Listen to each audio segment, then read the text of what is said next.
चाकणकरला काय भूमिका व्यक्त करायची हा आमचा जॉबच नाही आणि आम्ही त्यांना काही मानत पण नाही. सगळ्यात महत्वाची गोष्ट, त्यांना त्यांचं काय मुझे गिनो करायचं असेल तर त्यांनी ते करावं, आम्हाला त्याच्यात काही रस नाहीये. त्यांना त्यांच्या भूमिका त्यांच्या पक्षाला सांगायच्या असतील तर सांगाव्या, त्यांच्या पक्षाने त्या भूमिका ऐकून घ्याव्यात.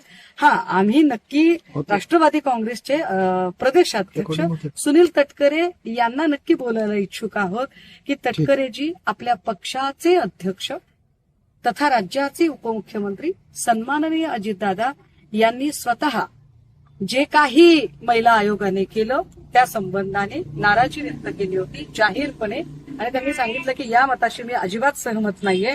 तर अशा वेळेला या अशा व्यक्तींना आपण पदावर ठेवणार आहात का, की दादांनी नाराजी व्यक्त केल्यावरही तटकरे दादांच्या मर्जीच्या विरोधात जाणार आहेत? एवढं नक्की मला तटकरेंना विचारायला आवडेल.